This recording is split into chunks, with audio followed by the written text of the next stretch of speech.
Bonjour mes amis, grâce à Dieu, grâce à Dieu. Quelle gloire, quel plaisir, quelle félicité et d'avoir le privilège de transmettre à d'autres ce que Dieu nous a donné, nous a concédé gratuitement. Ce que nous avons reçu gratuitement nous le donnons. Ce que le Seigneur nous a remis, nous cherchons aussi à le remettre à ceux qui sont humbles d'esprit. Humbles parce que ceux qui ne sont pas humbles, évidemment, ne veulent pas, mais les humbles veulent. Donc, vous qui êtes humbles d'esprit, ayez le Saint-Esprit pour guider vos pensées, votre cœur, votre vie,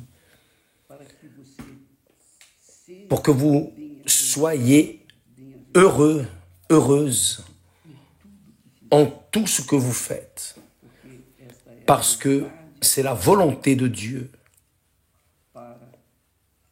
pour votre vie, pour nos vies. Il est Père, Dieu est Père.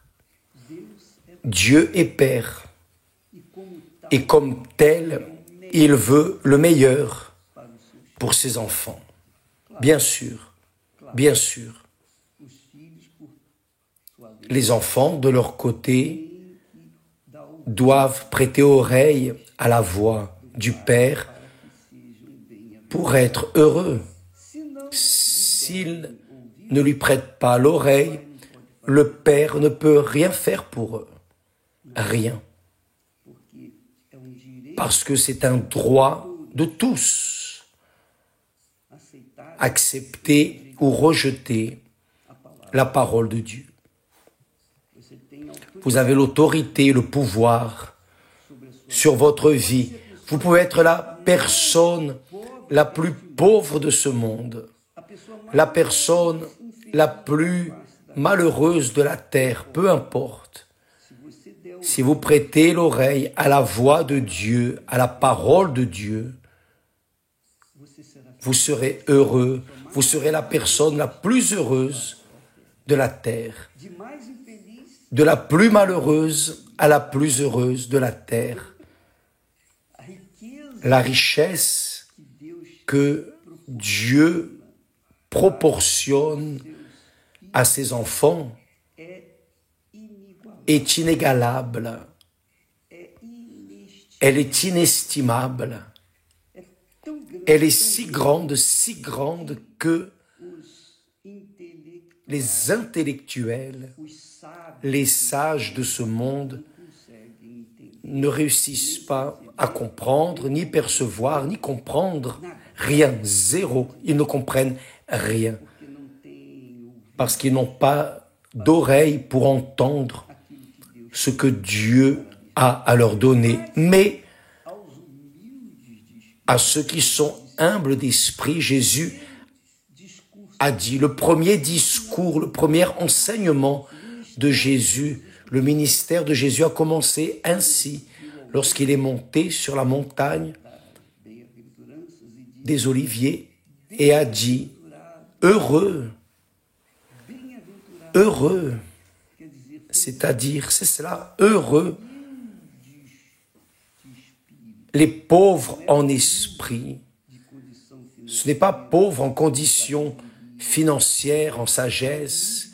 Non, c'est pauvre en esprit, pauvre d'esprit, humble d'esprit. Heureux les pauvres en esprit, car le royaume des cieux leur appartient. Ce n'est pas le royaume de ce monde. Ce ne sont pas les conquêtes matérielles, mais le royaume des cieux. Donc, que vous soyez l'une de ces personnes, au nom du Seigneur Jésus. Maintenant, faites attention. Hier, j'étais en train de regarder un documentaire très intéressant. D'ailleurs, il y a des documentaires où l'on reste vraiment, vous savez, on reste en train de penser 1000 fois. Si grand est l'effort, l'investissement que les personnes font dans ce monde pour conquérir la gloire de ce monde. Donc, hier, je regardais, je voyais les personnes qui laissent tout, renoncent à tout, renoncent même au mariage, renoncent aux conquêtes matérielles, renoncent aux études, renoncent à tout ce que le monde offre pour conquérir une médaille, la médaille de la personne la plus efficace, la meilleure, la personne qui est parvenue au top de la terre, au top du monde. Ce sont les personnes qui font littéralement de tout pour conquérir une médaille qui va les mener au top des médias, de la gloire de ce monde durant un peu de temps, jusqu'à ce que quelqu'un conquiert cette place. Elles seront les premières sur la face de la terre, devant toute l'humanité. Et j'étais en train de penser, comme les personnes investissent toute leur vie, toute leur intelligence, toute leur force, toute leur capacité, toute leur pensée, tout.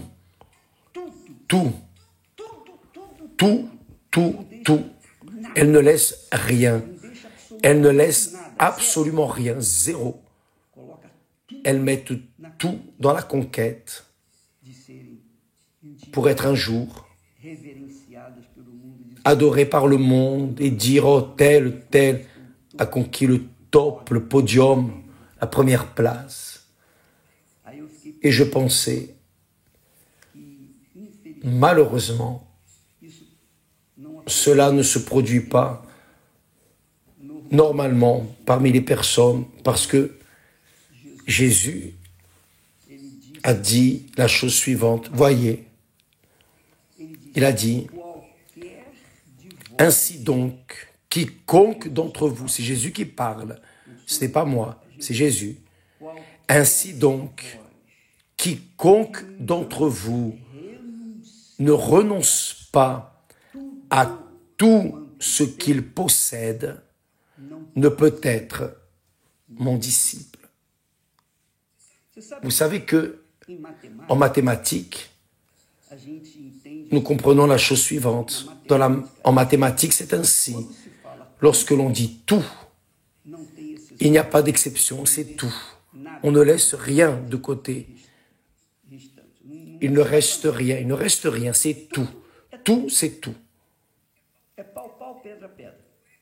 Ou c'est ou ce n'est pas. Jésus a dit, ainsi donc, quiconque, peu importe si la personne est laide, belle, blanche, noire, cultivée ou non, si elle a la capacité ou non, si elle est pauvre ou riche, peu importe, si c'est un homme ou une femme, peu importe qui est la personne, peu importe. Dès l'instant où la personne, aussi insignifiante soit-elle sur la face de la terre, peu importe si elle est pécheresse, la plus pécheresse, quelle qu'elle soit, qui dit, ou plutôt, qui ne renonce pas à tout ce qu'il possède, renoncer à quoi? Si la personne est misérable, renonce à sa misère. Elle n'a rien à renoncer, qu'elle renonce à sa misère. Quiconque d'entre vous ne renonce pas à tout ce qu'il possède, ne peut être mon disciple.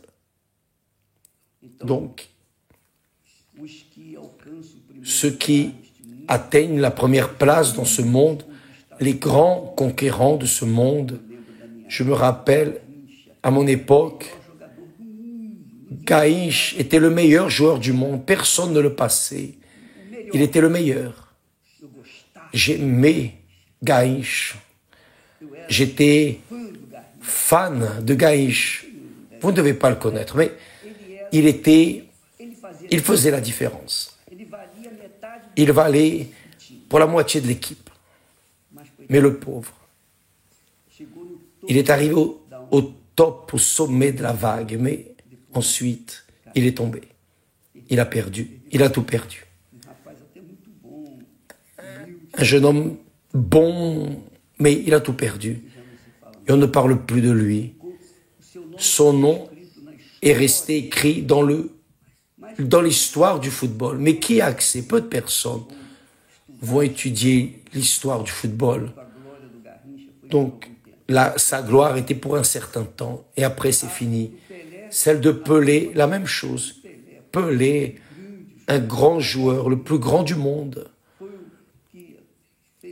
Celui qui a marqué 1000 buts. Pelé a été Pelé. Très bon, mais il est passé aussi. Les artistes qui ont fait du succès dans le passé, les femmes les plus belles, je me rappelle, à mon époque, de Marta Rocha, la femme la plus belle du Brésil, Miss Brésil. Où est Marta Rocha? Tous les grands hommes, les grands noms de la science, du sport, de l'art, prix Nobel de ceci, prix Nobel de cela. Où sont ces hommes? Où sont ces personnes? Leur gloire est passée, c'est fini. Mais, quelle merveille! Mais la gloire que Dieu confère à ses disciples n'est pas pour ce monde, n'est pas pour cette vie mesquine, pour ce monde cruel où nous vivons. Non, c'est pour toute l'éternité. Il a dit, ainsi donc, quiconque d'entre vous, n'importe qui, quiconque d'entre vous, hommes et femmes, jeunes, vieux, qui que ce soit, quiconque d'entre vous ne renonce pas à tout ce qu'il possède, ne peut être mon disciple. Évêque, quelle est la garantie que Dieu me donne, qu'il m'a élu, que je suis son disciple, que je le suis? Vous savez que le disciple est celui qui suit son maître. Le disciple, c'est ça, celui qui suit son maître. Tout ce que son maître ordonne, il le fait. Tout ce que son maître est, il est. Ça, c'est le disciple. Le disciple de Jésus est celui qui porte l'image du Père de notre Seigneur Jésus, l'image de Dieu. Le disciple de notre Seigneur Jésus-Christ est celui qui porte le parfum de Jésus où qu'il vaille.